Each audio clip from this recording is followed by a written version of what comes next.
Hello friends, नमस्कार, good evening. आप सभी का बहुत बहुत स्वागत है आपके अपने channel triple C wifi study पर। आज की इस क्लास में 11 फरवरी ट्रिपल सी एग्जाम में पूछे गए मोस्ट इंपॉर्टेंट क्वेश्चन बताएंगे और ये सभी प्रश्न आपके होने वाले ट्रिपल सी एग्जाम के लिए काफी इंपॉर्टेंट हैं। सो आप सभी इस क्लास को लास्ट तक जरूर देखें। और आज के ये प्रश्न हमारे पास भेजे हैं ऋषभ चौरसिया आजमगढ़ से और पीयूष ने। तो आप दोनों को बहुत बहुत धन्यवाद जो आप लोगों ने प्रश्न भेजे हैं। और आप सभी भी हमें अपने प्रश्न जरूर भेजें। प्रश्न आप हमें मेल कर सकते हैं info.triplec@gmail.com पर, या फिर हमें व्हाट्सएप कर सकते हैं 9452299436 पर। इसके अलावा आप हमें फेसबुक और इंस्टाग्राम पर भी अपने प्रश्न भेज सकते हैं। तो चलिए स्टार्ट करते हैं आज की इस क्लास को। बट क्लास को स्टार्ट करने से पहले आप सभी को बता दें, अगर आप ट्रिपल सी एग्जाम के लिए ऑनलाइन मॉक टेस्ट करना चाहते हैं तो आप हमारी वेबसाइट www.triplec-wifi.com पर विजिट करें। यहाँ पर आपको ढेर सारे ऑनलाइन मॉक टेस्ट हिंदी और इंग्लिश में मिल जाएंगे। साथ ही साथ यहाँ से आप इंपॉर्टेंट क्वेश्चन आंसर और उसके पीडीएफ भी डाउनलोड कर सकते हैं। इस वेबसाइट का लिंक नीचे डिस्क्रिप्शन बॉक्स में दिया गया है, जहाँ से आप विजिट कर सकते हैं। तो चलिए स्टार्ट करते हैं। आज का सबसे पहला प्रश्न आपके सामने आ चुका है, आप सभी बच्चों को जवाब करना है। क्वेश्चन में पूछा है हाफ डुप्लेक्स ट्रांसमिशन संपर्क को एक समय पर एक दिशा तक सीमित रखता है। इसका सही जवाब आपको बताना है। और जो भी बच्चे आ चुके हैं आप सभी भाई क्लास को जल्दी से शेयर करो ताकि और भी बच्चे और भी साथी इस क्लास को ज्वाइन कर सकें। ठीक है, हाफ डुप्लेक्स ट्रांसमिशन संपर्क को एक समय पर एक दिशा तक सीमित रखता है। तो इसका जवाब क्या होगा? बिल्कुल करेक्ट है, ऑप्शन पहला यहाँ पे सही हो जाएगा। देखो, जो हाफ डुप्लेक्स होता है इसका ट्रांसमिशन दोनों दिशाओं में होता है। ट्रांसमिशन दोनों दिशाओं में होता है पर एक समय में, ठीक है, एक समय पर एक दिशा तक सीमित रहता है। ये बिल्कुल करेक्ट है, यानी कि एक समय में एक दिशा तक ही सीमित रहता है। बट ट्रांसमिशन जो होता है वो दोनों दिशाओं में होता है हाफ डुप्लेक्स का, इसको ध्यान रखना है। तो यहाँ पर क्या होगा? पहला ऑप्शन आपका राइट हो जाएगा, बिल्कुल सही है। ओके, अगला क्वेश्चन देखिए, पूछा है आपसे www के फाउंडर कौन है। www के फाउंडर आपको बताने हैं, इसमें से कौन सा करेक्ट आंसर हो जाएगा?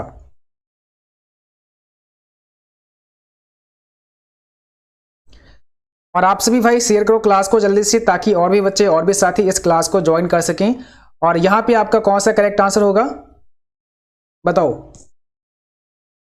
यहां पर हो जाएगा Tim Berners Lee, option number B. ठीक है, ध्यान रखना, टिम बर्नर्स-ली हो जाएगा आपका राइट आंसर। www के फाउंडर हैं टिम बर्नर्स-ली। ओके, अगला क्वेश्चन देखते हैं। और नेक्स्ट क्वेश्चन में आपसे पूछा है यहां पर माउस किस प्रकार का डिवाइस है। माउस किस प्रकार का डिवाइस है बताओ? आउटपुट डिवाइस में आता है, पॉइंटिंग में आता है, स्टोरेज में आता है, या नन ऑफ दीज? इसमें से आपका राइट आंसर कौन सा है? माउस किस प्रकार का डिवाइस है?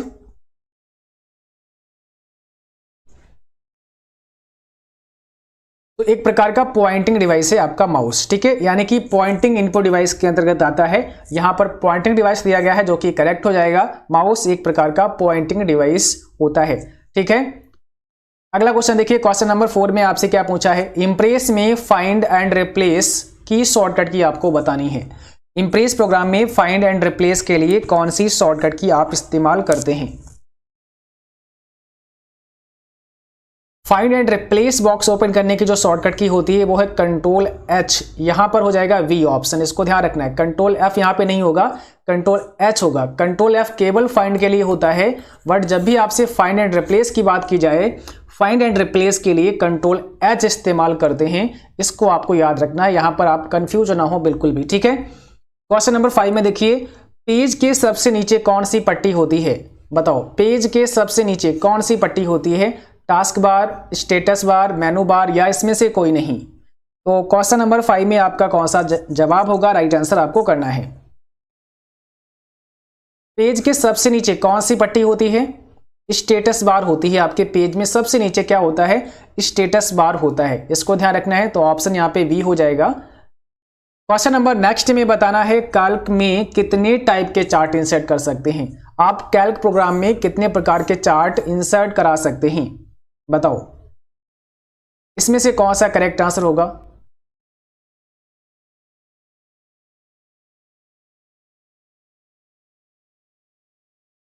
देखो, यहां पर आपके सामने लिब्रे ऑफिस कैल्क ओपन हो चुका है और आप यहां देख सकते हैं जब चार्ट को इंसर्ट करेंगे तो आपको इंसर्ट मेनू में आना होगा। इंसर्ट मेनू में आएंगे, इसके बाद आप देखेंगे यहां पर एक चार्ट का ऑप्शन मिलेगा, आप यहां पर क्लिक करेंगे। ठीक है, और जैसे ही आप चार्ट पे क्लिक करते हैं तो यहाँ पर आपके सामने कुछ ऑप्शंस आ जाते हैं जो कि आप देख सकते हैं। अब पूछा है आपसे कि कितने टाइप के चार्ट आप इंसर्ट कर सकते हैं, यानी कि कितने टाइप के चार्ट आप डाल सकते हैं। तो आप यहाँ देख सकते हैं, ये रहे आपके चार्ट के टाइप, ठीक है। और यहाँ पर टोटल आप 10 प्रकार के चार्ट इंसर्ट कर सकते हैं, जैसे कि कॉलम चार्ट हो गया, बार चार्ट हो गया, ठीक है, आपका पाई चार्ट हो गया, एरिया चार्ट हो गया, लाइन है, स्केटर है, बबल चार्ट है, नेट है, स्टॉक है और कॉलम एंड लाइन। तो ये चार्ट आप इंसर्ट कर सकते हैं। कई बार आपसे सवाल होता है कि कितने स्टेप होते हैं चार्ट को इंसर्ट करने का, तो 1 2 3 4 यानी कि टोटल 4 स्टेप होते हैं चार्ट को इंसर्ट करने के लिए। ये भी आपको ध्यान रखना है, काफ़ी इंपॉर्टेंट है आप सभी के लिए, ठीक है। और चार्ट आप कैसे इंसर्ट करते हैं, तो उसके लिए आपको यहाँ पर डेटा बनाना होगा पहले, ठीक है। जो भी डेटा है आपका उसको आप सेलेक्ट करेंगे और चार्ट को यहाँ से इंसर्ट कर सकते हैं बहुत ही इजीली, ठीक है। तो यहाँ पर हमारा जो राइट आंसर बनेगा ऑप्शन नंबर डी बनेगा। 10 प्रकार के चार्ट आप इंसर्ट कर सकते हैं, ठीक है। 10 प्रकार के चार्ट इंसर्ट कर सकते हैं। कितने स्टेप होते हैं, तो अगर आपसे स्टेप पूछें तो स्टेप कितने होते हैं, 4 स्टेप होते हैं चार्ट को इंसर्ट करने के लिए लिब्रे ऑफिस कैल्क में। क्वेश्चन नंबर 7 में क्या पूछा है, यूडेमी क्या है। यूडेमी क्या है, एक सॉफ्टवेयर, एक e learning platform, e commerce platform या नन ऑफ दीज। यूडेमी क्या है, तो एक ई लर्निंग प्लेटफॉर्म है, इसको ध्यान रखना, ये काफी एग्जाम में पूछा जा रहा है क्वेश्चन। यूडेमी, तो यूडेमी एक ई लर्निंग वेबसाइट है, एक ई लर्निंग प्लेटफॉर्म है, इसको याद रखना है। ऑप्शन बी यहाँ पे करेक्ट हो जाएगा, ठीक है। और अगला क्वेश्चन आपसे पूछा है, only Gmail provide the service of sending email, यानी कि जो मेल की सर्विस है वो केवल आपको जीमेल ही प्रोवाइड करता है, क्या ये सही है, बताओ। क्वेश्चन नंबर आपको 8 में बताना है, राइट आंसर यहाँ पे करना है। देखो, केवल जो जीमेल है यानी कि जो गूगल मेल है वही आपको मेल भेजने की सर्विस प्रोवाइड करता है, क्या ये सही है, तो ये फॉल्स है, ऐसा नहीं है। देखो, जीमेल क्या है, जीमेल क्या है, गूगल का एक प्रोडक्ट है, यानी कि यहाँ पर आप बोल सकते हैं गूगल मेल। जीमेल का जो फुल फॉर्म होता है वो गूगल मेल होता है, तो एक सर्विस है। आप यहाँ पर जो गूगल है वो आपको एक मेल भेजने की सर्विस प्रोवाइड करता है, ठीक है। इसी प्रकार से और भी बहुत सारी कंपनियां हैं, जैसे अगर आप देखेंगे याहू, तो याहू मेल भी आपको क्या करता है, मेल करने की फैसिलिटी देता है। आप याहू मेल पर भी अपना अकाउंट बना सकते हैं। तो ऐसा नहीं है कि केवल जीमेल ही इस सर्विस को देता है, और भी बहुत सारी कंपनी है। याहू मेल हो गया, रेडिफ मेल हो गया, उस पर भी आप अपना अकाउंट क्रिएट कर सकते हैं, ठीक है। तो यहाँ पर ये क्या हो जाएगा, फॉल्स हो जाएगा, क्योंकि केवल जीमेल ही आपको मेल भेजने की सर्विस प्रोवाइड नहीं करता है। इसके अलावा और भी बहुत सारे प्रोडक्ट हैं। अगला क्वेश्चन देखिए, पूछा है Pokemon go is a game. Pokemon game है या फिर और कुछ है, ठीक है। यहाँ पे पूछा है आपसे कि Pokemon go is a game, क्या ये गेम है, ट्रू है कि फॉल्स। तो बिल्कुल सही है, यहाँ पर ऑप्शन पहला करेक्ट हो जाएगा, पोकेमॉन एक गेम है, ठीक है। और अगला क्वेश्चन आपको बताना है, शॉर्टकट की of left alignment. Left alignment की शॉर्टकट की, यानी कि लेफ्ट अलाइन करने की शॉर्टकट की क्या होती है। बहुत सिंपल सा क्वेश्चन है, control L, shift L, control N या none of these. Left align के लिए कंट्रोल एल इस्तेमाल करेंगे। सो ऑप्शन नंबर 1 आपका राइट है, यहाँ पे पहला ऑप्शन करेक्ट हो जाएगा। कंट्रोल एल आप प्रेस करेंगे तो आप यहाँ पर आपका पेज है, इसमें आप लेफ्ट की तरफ अलाइन हो जाएंगे। यहाँ पे कंट्रोल आर से राइट में हो जाएंगे, कंट्रोल ई से आप सेंटर में हो जाएंगे, यहाँ ई पे सेंटर में, और कंट्रोल जे अगर दबाते हैं तो जस्टिफाई पेज हो जाएगा आपका, ठीक है। अगला क्वेश्चन देखिए, विच protocol is used during sending email on internet. अब इंटरनेट पर ईमेल सेंडिंग करने के दौरान मेल भेजने के लिए कौन सा प्रोटोकॉल इस्तेमाल होता है, IMAP, POP, SMTP या नन ऑफ दीज। कौन सा होगा करेक्ट आंसर, तो यहां पर हो जाएगा SMTP, simple mail transfer protocol का इस्तेमाल होता है मेल को भेजने के लिए, सेंड करने के लिए, ठीक है। इसको ध्यान रखना है, तो मेल को भेजने के लिए SMTP प्रोटोकॉल का इस्तेमाल होता है। IMAP का इस्तेमाल और POP का इस्तेमाल मेल को रिसीव करने के लिए होता है, इसको ध्यान रखना है, ठीक है। मेल को रिसीव करने के लिए होता है, SMTP मेल को भेजने के लिए करते हैं। और अगला क्वेश्चन आपसे पूछा है, wing search engine is launched by, means wing जो सर्च इंजन है वो किसके द्वारा लॉन्च किया गया, आपको राइट आंसर करना है। विंग सर्च इंजन किसके द्वारा लॉन्च किया गया, कौन सा होगा करेक्ट जवाब, क्वेश्चन नंबर 12 का बताओ। यहां पे कौन सा करेक्ट आंसर हो जाएगा, विंग सर्च इंजन किसके द्वारा लॉन्च किया गया, माइक्रोसॉफ्ट के द्वारा लॉन्च किया गया, इसको ध्यान रखना है। माइक्रोसॉफ्ट ने विंग सर्च इंजन लॉन्च किया, कब लॉन्च किया, 2009 में लॉन्च किया, ठीक है। 2009 में विंग सर्च इंजन माइक्रोसॉफ्ट के द्वारा लॉन्च किया गया। क्वेश्चन नंबर देखिए अगला पूछा है आपसे, we can send mail all over the international level. आप इंटरनेशनल लेवल पर मेल को भेज सकते हैं, ऑल ओवर वर्ल्ड के अंदर आप मेल को भेज सकते हैं। क्या ये करेक्ट है आपका, ट्रू होगा या फॉल्स होगा, बताओ कौन सा हो जाएगा राइट आंसर यहाँ पे। तो बिल्कुल सही है, आप ऑल ओवर कंट्री में मेल भेज सकते हैं, ऑल ओवर वर्ल्ड में मेल भेज सकते हैं, यानी कि आप इंटरनेशनल लेवल पर मेल को भेज सकते हैं। बिल्कुल करेक्ट है, ऑप्शन पहला आपका राइट होगा। क्वेश्चन नंबर नेक्स्ट देखिए पूछा है आपसे, what is the result equal floor 1209,11 का रिजल्ट आपसे पूछा है। तो इसका जवाब क्या होगा आप सभी को बताना है, कौन सा होगा राइट आंसर। ठीक है, यहाँ पे कौन सा होगा राइट आंसर बताओ। देखो जब भी मैंने कहा आपसे फ्लोर लगा हो, फ्लोर मीन्स फर्श, और फर्श यानी कि नीचे जमीन की तरफ आपको देखना है। 1209,11 नीचे की तरफ देखना है, 1209,11 नीचे तरफ देखना क्या है, तो देखना ये है जो अगली संख्या यहाँ पे 11 दी है इससे पूरी तरह से डिवाइड हो जाए 1209 के बाद में, ऐसी वो संख्या ही हमें देखनी है। तो 1208 नहीं डिवाइड होगा, 1207 नहीं होगा, 6 नहीं होगा, 5 नहीं होगा, फिर कौन सा होगा 1199, यानी कि 1209 के बाद ऐसी वो पहली संख्या है 1199 जो कि 11 से पूरी तरह से डिवाइड हो जाएगी, और यही आपका आंसर हो जाएगा।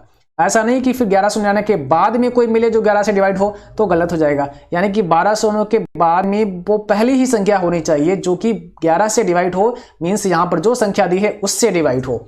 ये फ्लोर के लिए है, इसमें बस नीचे की तरफ जाना है, फर्श की तरफ जाना है। बट अगर आपको यहाँ पर सीलिंग दिया गया है, सीलिंग फार्मूला दिया गया है, तो सेम यही आपका लॉजिक है ना, सेम इसी प्रकार से आपको सॉल्व करना है। लेकिन यहाँ सीलिंग फैन की याद कर लो, जो सीलिंग फैन होता है, पंखा लगा होता है आपकी छत में, ठीक है, तो बस यहाँ छत की तरफ देखना है, मीन्स ऊपर की तरफ देखना है। अब यहाँ 1209 के बाद ऊपर की तरफ देखना है, ऐसी वो कौन सी संख्या आएगी जो 11 से पूरी तरह से विभाजित हो जाएगी। बस इस प्रकार से आपको ये क्वेश्चन सॉल्व कर लेना है बहुत ही आसानी के साथ। ठीक है, क्वेश्चन नंबर देखिए नेक्स्ट पूछा है, परम सुपर कंप्यूटर किस देश का है, बताओ। परम सुपर कंप्यूटर किस देश का है, किस कंट्री का है, तो आपको पता है परम जो सुपर कंप्यूटर है वो भारत का है, इंडिया का है। ठीक है, परम सुपर कंप्यूटर इंडिया का है। कौन सी कंपनी ने, किस संस्था ने इसको डेवलप किया था, तो CDAC के द्वारा परम सुपर कंप्यूटर बनाया गया था। और भारत का जो पहला सुपर कंप्यूटर है वो परम, ठीक है, परम 8000 नाम से जाना जाता है, इसको भी ध्यान रखना है, परम 8000 जिसे CDAC कंपनी ने बनाया था। क्वेश्चन नंबर नेक्स्ट आपसे पूछा है, Calc is example of spreadsheet programme. ठीक है, बताओ Calc is example of spreadsheet programme. क्या कैल्क एक स्प्रेडशीट प्रोग्राम का उदाहरण है, एग्जाम्पल है, राइट होगा या फिर आपका यहाँ पे फॉल्स होगा, कौन सा होगा। Calc is example of spreadsheet programme, तो बिल्कुल आपका आंसर यहाँ पे ऑप्शन पहला होगा। कैल्क स्प्रेडशीट का एग्जाम्पल है, एक्सेल भी स्प्रेडशीट का एग्जाम्पल है। ठीक है, तो इनको आपको ध्यान रखना, ये ऑप्शन यहाँ पे हमारा पहला करेक्ट होगा। क्वेश्चन नंबर 17 में देखो क्या पूछा है, selecting text is the example of. ठीक है, यहाँ पे आपको बताना है कौन सा होगा right answer. Selecting text is the example of, text को सिलेक्ट करना किसका एग्जाम्पल है, select one text, select paragraph, select sentence, all of the above. अब आप लोग बताएंगे इसमें जवाब कौन सा करेक्ट है, बताओ इसमें जवाब कौन सा करेक्ट है।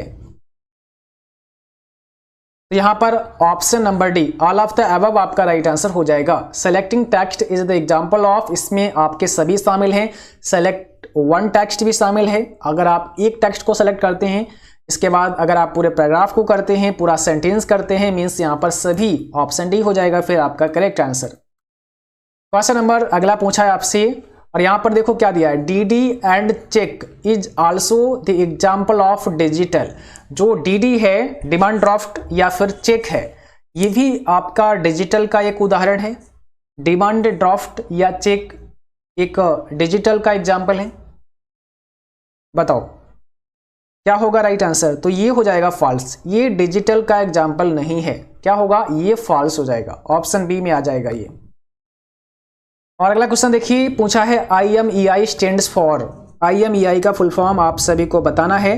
तो कौन सा होगा राइट आंसर यहाँ पे बताओ। IMEI स्टैंड्स फॉर, यहाँ पे करेक्ट आंसर आपको करना है। और जिन बच्चों ने अभी तक क्लास को लाइक नहीं किया है तो आप सभी बच्चे भाई क्लास को जल्दी से लाइक कर दो, है ना। तो आप सभी क्लास को भाई लाइक कर दो। और यहाँ पे करेक्ट आंसर कौन सा हो जाएगा, क्वेश्चन नंबर 19 का आपको बताना है। ऑप्शन देखो पहला, इंटरनेशनल मोबाइल इक्विपमेंट आइडेंटिटी, तो पहला ऑप्शन ही आपका करेक्ट है, इसको ध्यान रखना है। क्वेश्चन नंबर नेक्स्ट में क्या पूछा है, who is the founder of Facebook. Facebook के फाउंडर आपको बताने हैं, निम्न में से कौन सा होगा करेक्ट आंसर। फेसबुक के फाउंडर कौन है, तो करेक्ट आंसर होगा मार्क जुकरबर्ग, ऑप्शन नंबर यहां पर बी, मार्क जुकरबर्ग आपका करेक्ट आंसर होगा, ऑप्शन नंबर बी। ठीक है, और आज के लिए बस इतना ही। उम्मीद करता हूं आप सभी को क्लास पसंद आई होगी। क्लास अच्छी लगी उसको लाइक करें, शेयर करें, और जो भी साथी चैनल पर पहली बार हैं आप सभी सब्सक्राइब करें और बेल आइकन भी ऑन करें। और अगर आपका कोई भी सवाल है तो आप मुझे व्हाट्सएप कर सकते हैं या फिर मेल कर सकते हैं, हम जरूर आपको रिप्लाई करेंगे। ओके, इसके अलावा आप सभी हमें इंस्टाग्राम और फेसबुक पर भी फॉलो कर सकते हैं और वहां पर भी अपने सवाल पूछ सकते हैं। और जिन बच्चों का मार्च में एग्जाम है आप सभी को अच्छे से पढ़ाई करनी है, अच्छे से तैयारी करनी है, और जितने भी हमने प्रीवियस क्लास आपको कराए हैं उन्हें आप अच्छे से कंप्लीट कर लें, क्योंकि वो सभी क्लास आपके लिए मोस्ट इंपॉर्टेंट क्लास होंगे। और जल्द ही आप सभी के लिए स्पेशल क्लास स्टार्ट करेंगे। ठीक है, क्या होगा, टाइम टेबल कब से क्लास स्टार्ट होंगी जल्द ही आपको सूचित किया जाएगा।